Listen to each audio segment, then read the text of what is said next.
Hello everyone. समान विज्ञान के वे बहुत ही महत्वपूर्ण टॉपिक डिस्कस कर रहे हैं जो एनसीईआरटी बुक के बहुत ही महत्वपूर्ण टॉपिक हैं जो विभिन्न परीक्षाओं में बार बार पूछे गए हैं। इन टॉपिक के अंतर्गत पर्यावरण व भौतिक विज्ञान को डिस्कस कर रहे हैं। तो चलिए शुरू करते हैं। वे महत्वपूर्ण टॉपिक कौन कौन से हैं, शुरू करते हैं। देखते हैं पहला टॉपिक क्या है। पहला टॉपिक हमारा है पारिस्थितिकी तंत्र। पारिस्थितिकी तंत्र क्या होता है, इसके संगठक क्या होते हैं, इसकी किसने इसको परिभाषित किया, ये सारे प्रश्न यहाँ से पूछे जाते हैं। तो पारिस्थितिकी तंत्र के अंतर्गत हम 3 संगठक लेते हैं, जैविक और अजैविक और अपघटक। जैविक संगठक में क्या आते हैं, जैविक में हमारे उत्पादक और उपभोक्ता आते हैं। उपभोक्ता में के अंतर्गत हमारे 3 तरह के आते हैं, प्राथमिक, द्वितीयक और तृतीयक उपभोक्ता। नेक्स्ट आता है अजैविक। अजैविक संगठक के अंतर्गत पानी, जल, पहाड़ इत्यादि ये सारे हमारे अजैविक संगठक के अंतर्गत आते हैं। और अपघटक के अंतर्गत हमारे वियोजक आते हैं, जैसे जीवाणु हो गए, विषाणु हो गए, कवक हो गए और प्रोटोजोआ हो गए। ये सारे मिलकर हमारा पारिस्थितिकी तंत्र का निर्माण करते हैं। पारिस्थितिकी तंत्र की सर्वप्रथम परिभाषित किया था आर्थर टांसले, अर्थात एजी टांसले ने इनको सर्वप्रथम परिभाषित किया था। इसको स्टार बना लीजिए, बहुत ही इंपॉर्टेंट है ये प्रश्न कि पारिस्थितिकी तंत्र को किसने परिभाषित किया था। किसने किया था, आर्थर टांसले ने। नेक्स्ट देखते हैं महत्वपूर्ण देश जो एग्जाम में की दृष्टि से बहुत ही महत्वपूर्ण है। तो विश्व पर्यावरण दिवस हमारा कब मनाया जाता है, 5 जून को। अंतर्राष्ट्रीय जैव विविधता दिवस कब मनाया जाता है, 22 मई को। विश्व नमभूमि दिवस कब मनाया जाता है, 2 फरवरी को। वन महोत्सव कब मनाया जाता है, 1 से 7 जुलाई को। इसकी शुरुआत किसने की थी, इस पर भी कई बार प्रश्न पूछा गया है। तो इसकी शुरुआत 1950 में कृषि मंत्री थे KM मुंशी, अर्थात इनका पूरा नाम है कन्हैया लाल मुंशी। इन्होंने इसकी शुरुआत की थी। नेक्स्ट देखते हैं दाचीराम नेशनल पार्क कहाँ पर स्थित है। ये हमारा पार्क जम्मू कश्मीर में स्थित है और ये हमारे कश्मीरी हांगुल के लिए प्रसिद्ध है। नेक्स्ट आता है काजीरंगा पार्क, नामेरी पार्क और ओरंग पार्क। ये कहाँ पर स्थित हैं, ये हमारे आसाम में स्थित हैं। काजीरंगा जो पार्क है वो सफेद एक सींग वाले गैंडे के लिए प्रसिद्ध है। नेक्स्ट आता है हमारा पेरियर पार्क नेशनल पार्क कहाँ पर स्थित है, कई बार ये पूछा गया। पेरियर नेशनल पार्क हमारा स्थित है केरल में। क्या है ये, एक बाघ संरक्षित पार्क है। ओखला विहार कहाँ स्थित है, ये उत्तर प्रदेश के नोएडा में स्थित है। अर्नबिथुट्टू वन्य जीव पशु विहार ये कहाँ स्थित है, ये हमारा कर्नाटका में स्थित है।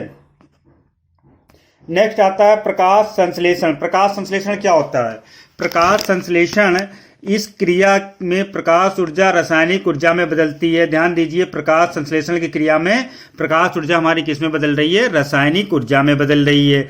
यह क्रिया सूर्य के प्रकाश की उपस्थिति में पेड़ पौधों की पत्तियों द्वारा क्लोरोप्लास्ट की मौजूदगी वाले अन्य भागों द्वारा जल व कार्बन डाइऑक्साइड का उपयोग करके क्लोरोफिल की मदद से भोजन का निर्माण करना प्रकाश संश्लेषण कहलाता है। इसका मुख्य उत्पाद जो होता है वो हमारा ऑक्सीजन होता है। ये इसकी रिएक्शन होती है 6 कार्बन CO2 + 12 H2O सूर्य का प्रकाश और क्लोरोफिल की उपस्थिति में ये हमारा प्रोडक्ट बनाता है और सह उत्पाद के रूप में ऑक्सीजन निकालता है। ठीक है, नेक्स्ट देखते हैं जैविक ऑक्सीजन। बहुत इंपॉर्टेंट टॉपिक है, ध्यान दीजिए इस पे। ये जल में कार्बनिक पदार्थों के अपघटन के लिए सूक्ष्म जीवों द्वारा उपयोग की जाने वाली घुलनशील ऑक्सीजन की मात्रा होती है। ठीक है, BOD क्या होती है, ये हमारी जल में घुलनशील ऑक्सीजन की मात्रा होती है। पीने योग्य जल का BOD सामान्यतः 3 से 5 ppm माना जाता, पार्ट्स पर मिलियन। ppm का मतलब यहाँ पर पार्ट्स पर मिलियन है।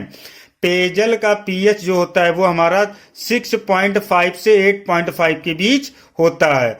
निम्न BOD जो हमारी निम्न गुणवत्ता वाली BOD होती है वो एक अच्छी गुणवत्ता वाले पानी का संकेतक होती है। जहां BOD की मात्रा कम होगी वो अच्छा पानी माना जाता है, पानी एक साफ सुथरा और अच्छा है। जहां BOD उच्च होगी वो प्रदूषित पानी को दर्शाता है।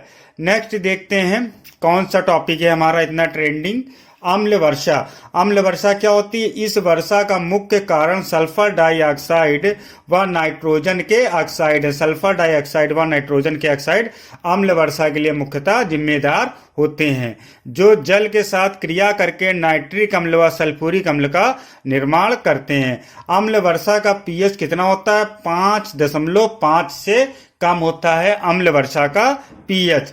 नेक्स्ट आता है डीडीटी। डीडीटी ये क्या होता है? ये एक कीटनाशक होता है जिसका उपयोग मच्छरों, खटमलों आदि को नियंत्रित करने में किया जाता है। क्या? डीडीटी। नेक्स्ट आता है हमारा टॉपिक ग्रीन हाउस गैसें। क्या होती हैं ये ग्रीन हाउस गैसें? ये गैसें पर्यावरण प्रदूषण के लिए उत्तरदायी हैं, अर्थात ग्लोबल वार्मिंग का मुख्य कारण भी ये गैसें होती हैं। ये गैसें हैं कौन कौन सी? कार्बन डाइऑक्साइड, मीथेन, ओजोन आदि। ये सारी गैसें हमारी क्या हैं? ग्रीन हाउस गैसें। प्रोजेक्ट टाइगर की शुरुआत कब की गई थी? प्रोजेक्ट टाइगर की शुरुआत 1 अप्रैल 1973 को की गई थी। नेक्स्ट आता है ऊर्जा। ऊर्जा क्या है हमारी? ऊर्जा को हम जो मेंशन करते हैं एक परंपरागत ऊर्जा में, एक गैर परंपरागत ऊर्जा में। परंपरागत ऊर्जा के अंतर्गत हमारे कोयला, पेट्रोलियम, प्राकृतिक गैस आते हैं, और गैर परंपरागत ऊर्जा के अंतर्गत हमारे सूर्य ऊर्जा, पवन ऊर्जा, भूतापीय ऊर्जा, ज्वारी व बायोगैस आते हैं। बहुत ही इंपॉर्टेंट टॉपिक है, ठीक है, क्योंकि परंपरागत जो हमारी समाप्त होने वाली ऊर्जा है उन्हें हम क्या कहते हैं? परंपरागत ऊर्जा। जो हमारी कभी समाप्त नहीं होंगी, जैसे सूर्य की एनर्जी हमारी कभी समाप्त नहीं होगी, पवन ऊर्जा हमारी कभी समाप्त नहीं होगी, ज्वारी ऊर्जा कभी हमारी समाप्त नहीं होगी। इन ऊर्जा को कहते हैं हम गैर परंपरागत ऊर्जा।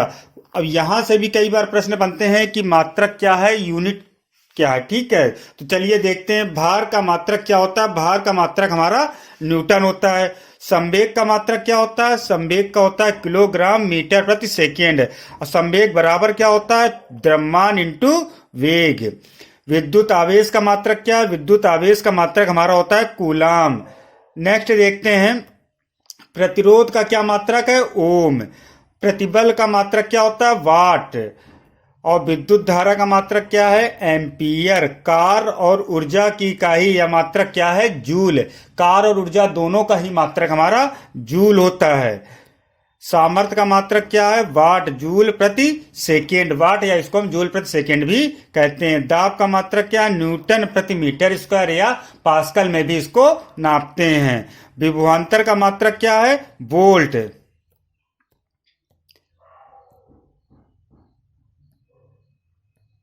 नेक्स्ट देखते हैं प्रकाश ऊर्जा।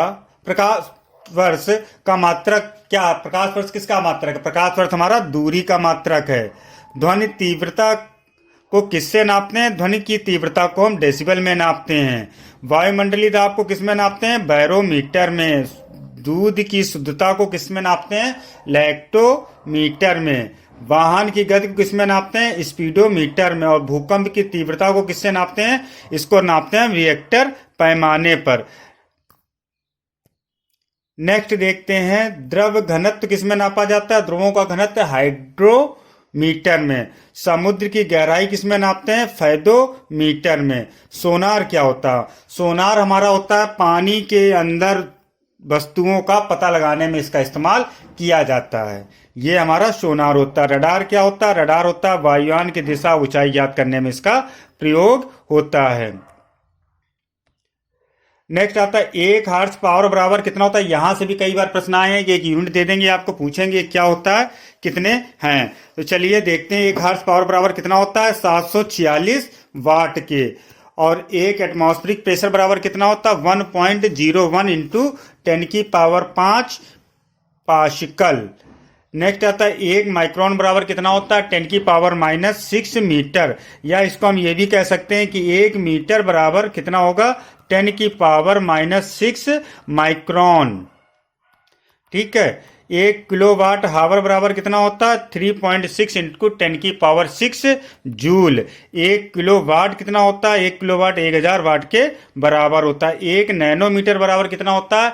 10⁻⁹ मीटर।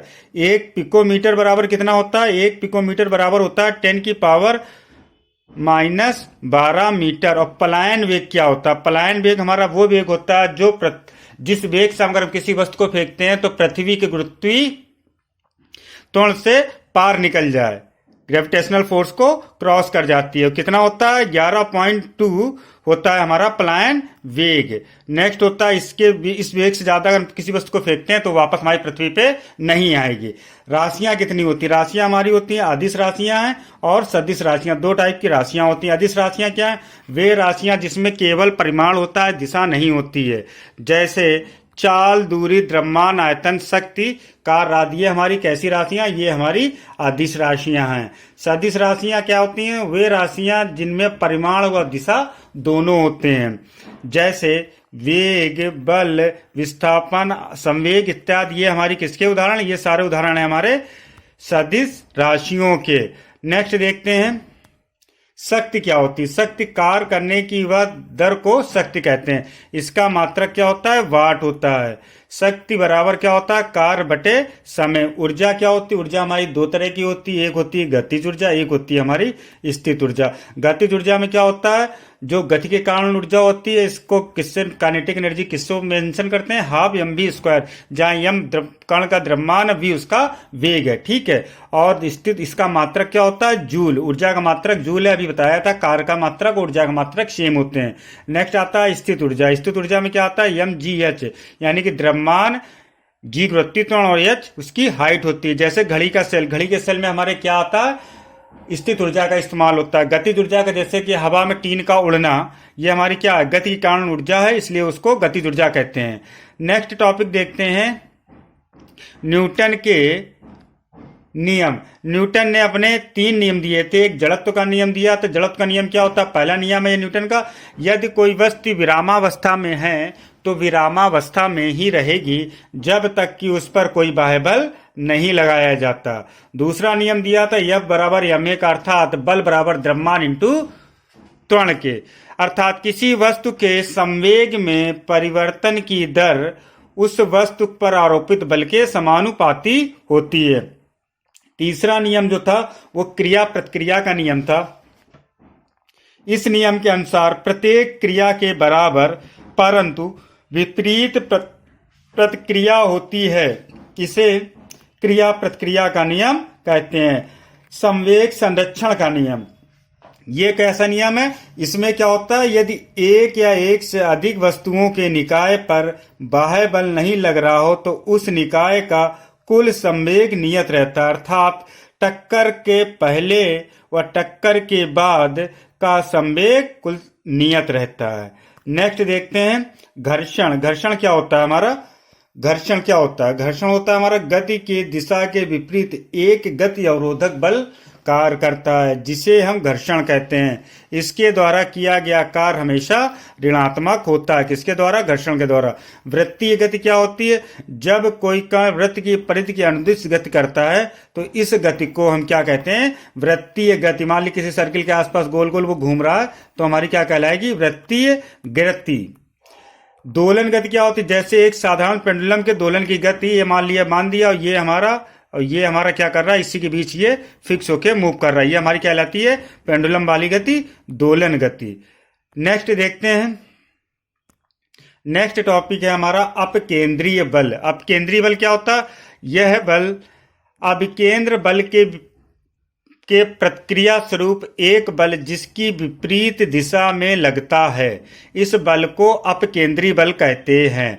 इसके मेनली एग्जाम्पल पूछे जाते हैं एग्जाम में। जैसे पूछ देगा कि दूध में से क्रीम निकालना किसका उदाहरण है? तो किसका उदाहरण है? ये हमारा अपकेंद्रीय बल का उदाहरण है। इसमें हो क्या रहा कि अभिकेंद्र बल के प्रतिक्रिया स्वरूप एक बल इसकी विपरीत दिशा में लगता है। जो अभिकेंद्र बल में प्रतिक्रिया के स्वरूप बल लगता है उसकी विपरीत दिशा में एक बल लगता है।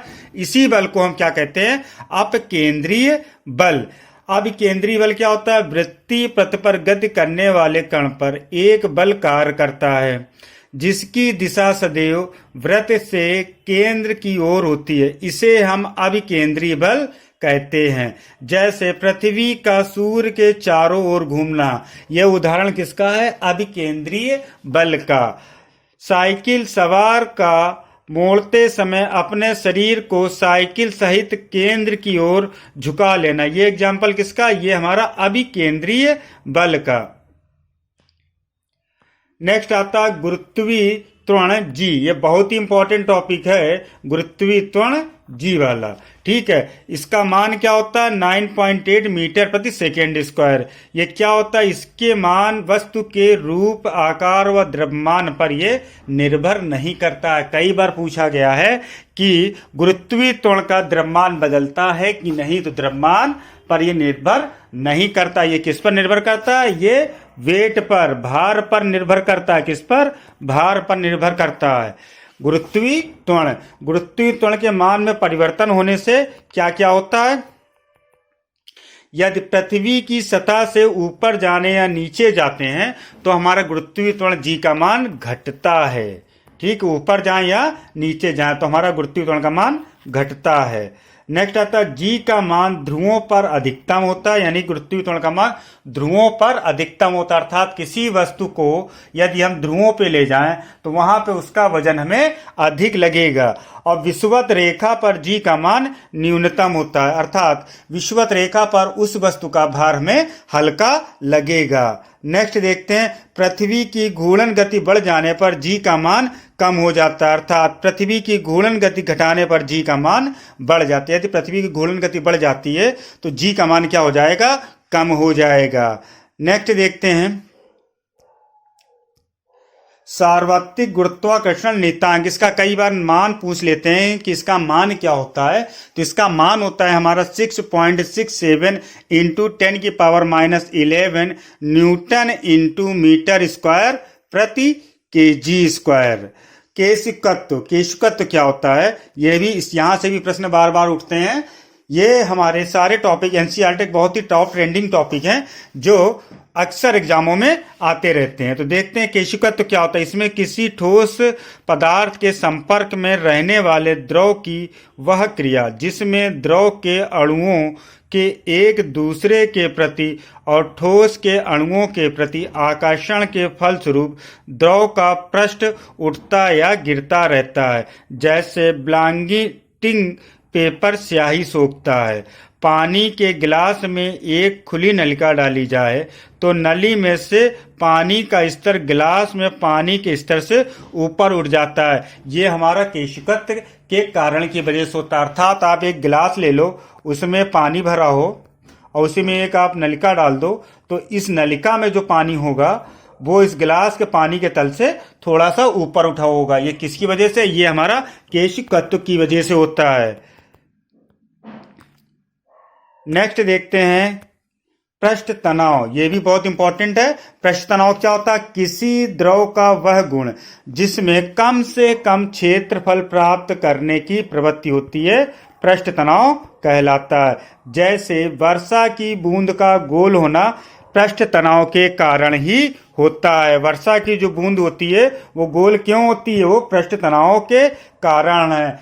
भोजन का स्वाद हमें स्वादिष्ट लगता है, किसकी वजह से, गर्म भोजन जो होता है वो किसकी स्वादिष्ट लगता है, क्यों, क्योंकि वो पृष्ठ तनाव है। क्या कर रहा है, वह गुण जिसमें कम से कम क्षेत्रफल प्राप्त करने की प्रवृत्ति होती है, पृष्ठ तनाव कहलाता है। घनत्व क्या होता है, देखते हैं घनत्व। घनत्व भी बहुत इंपॉर्टेंट टॉपिक है। किसी वस्तु का घनत्व उसके द्रव्यमान तथा आयतन का अनुपात होता है, अर्थात रो बराबर m/v। नेक्स्ट देखते हैं जल का घनत्व।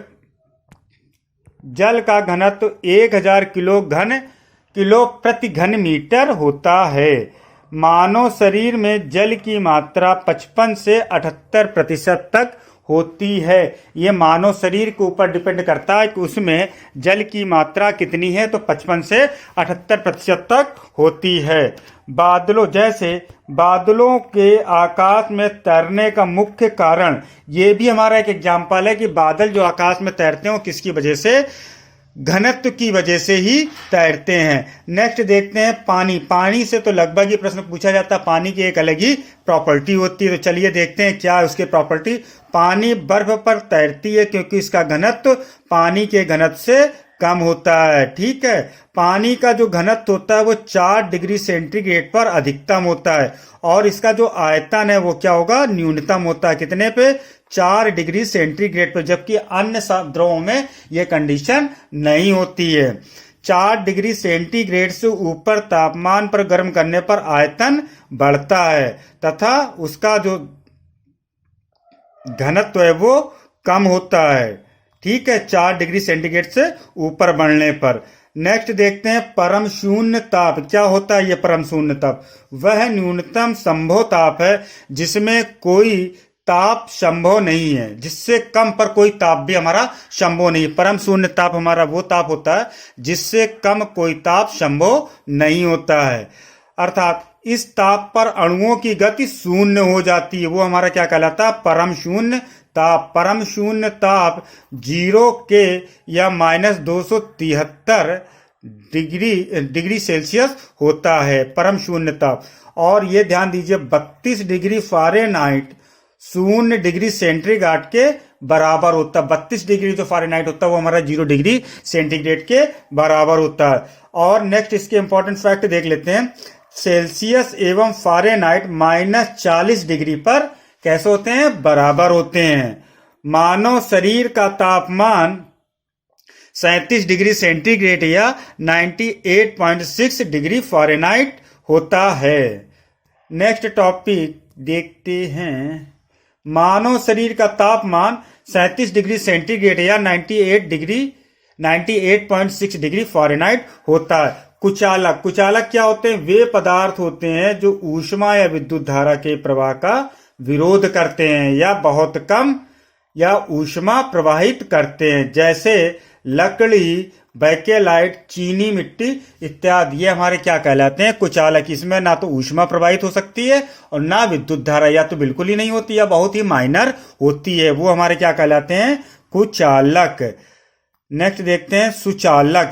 सुचालक क्या होते हैं? वे पदार्थ जैसे इसी कुचालक के उल्टा होंगे। जब कुचालक में क्या हो रहा था? ना तो ऊष्मा का प्रवाह कर रहे थे और ना ही विद्युत का प्रवाह कर रहे थे। तो कुचालक क्या करेंगे? ऊष्मा या विद्युत आवेश सरलता से प्रवाहित होता है, उन्हें चालक या सुचालक कहते हैं। जैसे तांबा, चांदी, एल्युमिनियम इत्यादि। ये हमारे किसके उदाहरण है? ये हमारे सुचालक के उदाहरण हैं।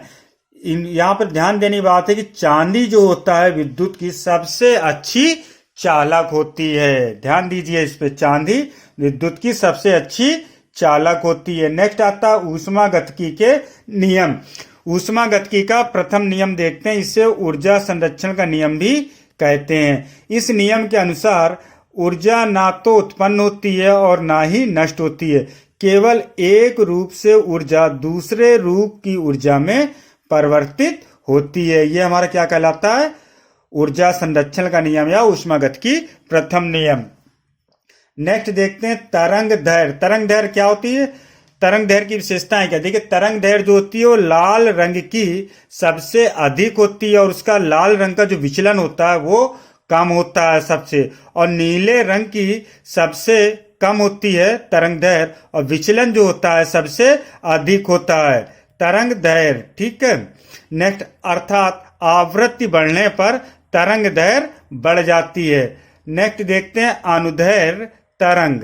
अनुदैर्घ्य तरंग क्या होती है? इसमें कण तर संचरण की दिशा के समानांतर कंपन करते हैं और कण एक स्थान से दूसरे स्थान नहीं जाते, बल्कि वे स्थिति के संदर्भ में आगे पीछे ही गति करते रहते हैं। जैसे ध्वनि तरंगे, भूकंप की तरंगे या विस्फोट के कारण उत्पन्न तरंगे हमारी क्या कहलाती हैं? अनुदैर्घ्य तरंग।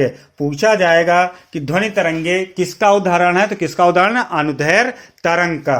तो अब देखते हैं ध्वनि तरंगे ये कैसी तरंगे होती? ये एक यांत्रिक तरंग है, इनका गमन निर्वात में नहीं होता। ध्वनि तरंगों का गमन निर्वात में नहीं होता। क्यों? क्योंकि ध्वनि तरंगों के गमन के लिए माध्यम की आवश्यकता होती है और निर्वात में कोई माध्यम नहीं होता है। ध्वनि तरंगों की सर्वाधिक चाल जो होती है वो हमारी ठोस में सबसे अधिक, फिर द्रव और फिर गैस में होती है, ठीक है। ध्वनि तरंगों की सर्वाधिक चाल हमारी ठोस, द्रव व गैस में होती है। नेक्स्ट देखते हैं आवृत्ति के आधार पर तरंगों को 3 प्रकार से बांटते हैं।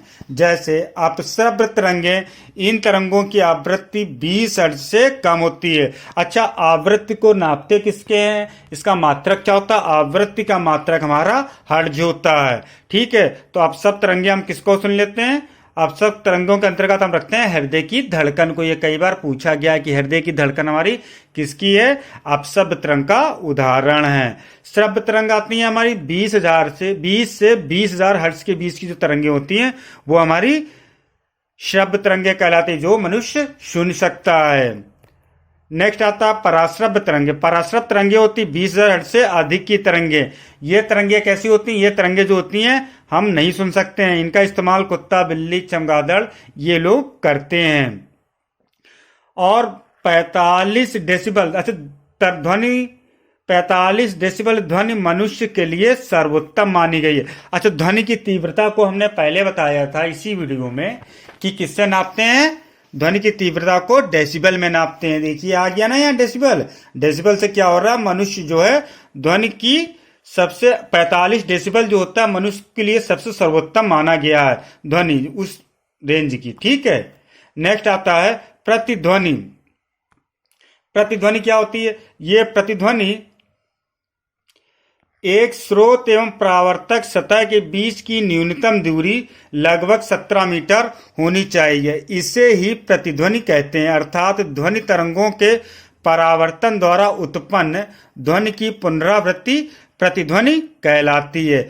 इसका ध्यान दीजिए, कितनी दूरी होनी चाहिए? स्रोत व परावर्तक के बीच 17 मीटर की। नेक्स्ट आता है हमारा टॉपिक सोनार। सोनार क्या होता है? इसको कई बार नाम ही पूछ दिया गया कि सोनार का पूरा नाम क्या है। तो साउंड नेविगेशन एंड रैंगिंग। इसका प्रयोग क्या होता है? समुद्र के भीतर छिपी हुई वस्तु या पनडुब्बी का पता लगाने के लिए इसका प्रयोग किया जाता है। नेक्स्ट देखते हैं राडार। राडार क्या होता है? इसका भी पूरा नाम पूछा गया कि radio detection and ragging. Next आता है प्रकीर्णन। प्रकीर्णन क्या होता है? प्रकाश भिन्न भिन्न पदार्थों के कण द्वारा प्रकाश का चारों दिशाओं में विस्तृत करने की घटना को प्रकाश का प्रकीर्णन कहते हैं।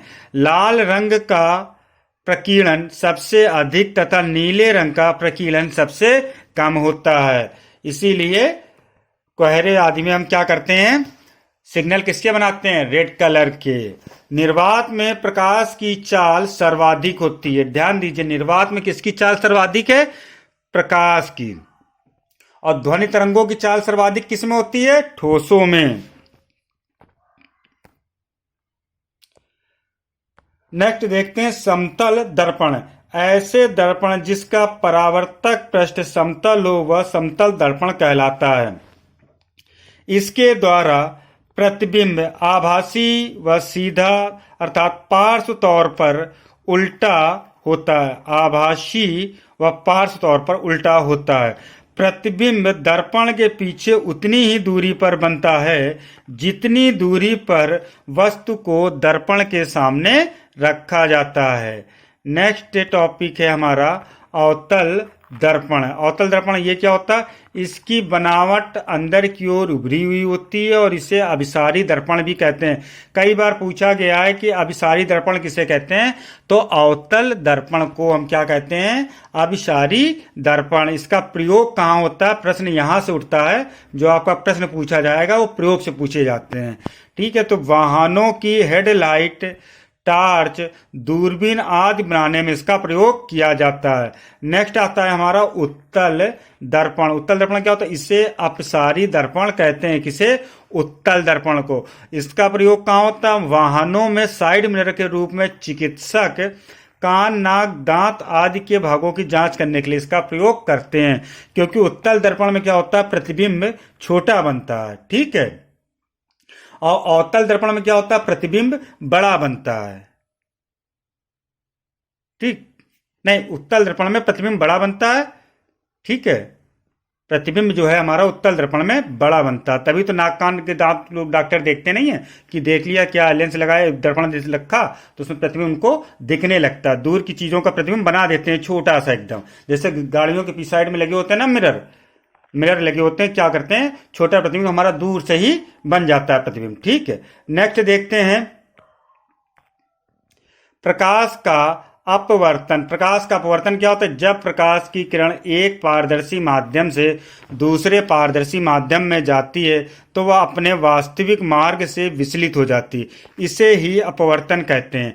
इसकी घटना की वजह से क्या क्या मुख्य घटनाएं होती हैं, तो देखते हैं। तारों का जो टिमटिमाना दिखता है वो प्रकाश का अपवर्तन की वजह से दिखता है। जल के अंदर पड़ी हुई वस्तुएं उभरी हुई प्रतीत होती, किसकी वजह से? प्रकाश के अपवर्तन की वजह से। नेक्स्ट आता है लेंस।